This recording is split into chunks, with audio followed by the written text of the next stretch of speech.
Well, by 1991, I had already been drugging for 20 years. I was running a car garage whose business was already going down the drain. My life was in total disarray. I had consumed all my wealth on drugs. I was already living a hand-to-mouth existence. Just had enough money to get me by daily. I was no longer relating with my family. In fact, my family had already given up on me, and I was just living alone in an apartment, believing that my garage was going to get me by. You know? Thankfully, that fateful one day, that my brother came to the rescue. It was a cloak and dagger affair. They were so afraid of me because I had tools and everything in my shop. But he managed to come in and he deceived me. And before you knew it, orderlies trooped in, they grabbed me, they tied me down, and off I went to the basement. Obviously, nobody likes to go to a basement. That was a very almost tragic situation for me. I never thought that I would ever land in a basement. I have a little story about being in the basement that for me became my turning point. I prefer to call it even a miracle. Suddenly I had this idea about praying the rosary, and I never knew how to pray the rosary anymore. So I had to relearn how to pray the rosary and found a guy that would support me, and so we started praying the rosary every day. And I noticed that when it was my turn to lead, I couldn't get 2-3 words into the prayer without bawling like a baby. At that time, I really thought it was the medication. So I remember being really frustrated about it. And this just went on. So the next day we prayed the rosary again. From 2 we became 6, and then we became 10 people praying the rosary. We were praying the rosary every night after dinner. And each time I had to lead, I would start to cry. I never could understand it. I just let it go. I look back into what happened in the basement. For me, that was the miracle. That was for probably some sort of slaying of the spirit. Because after that, it became lighter for me to make the decision to go into rehab and to do the things I had to do. Here I am coming out of the basement, going through the program. I noticed that I had no major problem in going through the program. As a matter of fact, I fell in love with the Therapeutic Community approach that they were implementing. And like the guy that I was, I like to get good things and make them better. I transformed this program into one that I thought would be more effective. Being an addict, I knew what would work and what wouldn't. And so Self was born in 1992. We got a small house. In the 96, we had the challenges of being evicted. In 96, there was a fire that destroyed our whole house.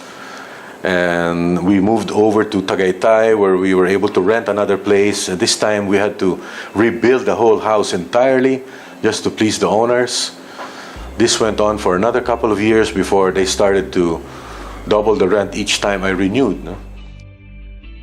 The urge to seek for a permanent home was at hand, and I have combed all the areas of Tagaytay, Silang, Cavite, Parañaque, and there was just no place that would accept a rehab.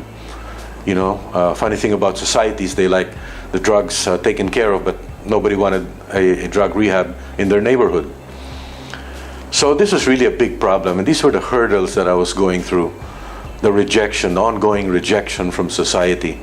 And here I was thinking that I'm already a resolved or recovered addict, and still people were rejecting me. So it was really something to deal with. Then one day, there was a chance to visit a place in Talisay, Batangas. It was a beautiful hillside property, but it was downhill, and I just couldn't understand how we were going to build a facility over there. Plus, the road on the way there was all muddy. So I was distressed. I was confused. Again, I think for me, that was the developing news story of another turning point.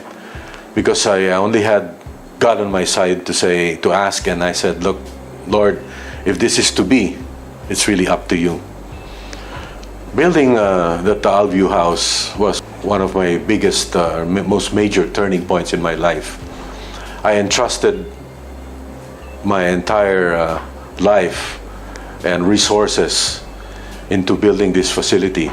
And the only thing that was steadfast in my heart was faith. And I remember that month of June 2000, when we inaugurated, we had no money in the bank. We had to spend for about $100,000 for inaugural ceremonies. Our operation was already almost $1 million a month, and we had no money in the bank. And this is where miracles began to happen. First miracle that happened was a good friend who, out of the blue, offered some of his savings, and that seeded a lot of the money that we needed for the month. No? Second miracle that happened was one of our family members who just approached me and he says, "You know, Martin, I had made some money in a deal and I want to share you some of this." And the third, and for me the foremost miracle, was that on that month of June 2000, we admitted 10 potential residents, all in 2 weeks. That has never been heard of in history. For me, that was an answered prayer. For me, you talk about turning points, that's when I realized God's got my back. Now, 23 years later, I'm still doing this work. And by the time the Taalview House was built, my passion just kept growing. And we developed the facility. Now we have about 8 buildings in Self, and we had just purchased the adjacent property, and we have big plans of transforming that into a TC learning center, institute of some form. Now we're at this level where we like to give back. Our program has reached a level of competence which we like to share with the world, and these are our new dreams. No? And we're grateful that we have also been recognized by the World Federation of Therapeutic Communities as one of the learning centers. As a matter of fact, we're only 2 in Asia and 4 in the world that were given this recognition. And so we're proud about that. We are all endowed with the gift of independent will. And together with our ability to be proactive, we can make dramatic shifts in our lives. In my case, when I surrendered and put my life in the hands of the Lord, everything else was provided.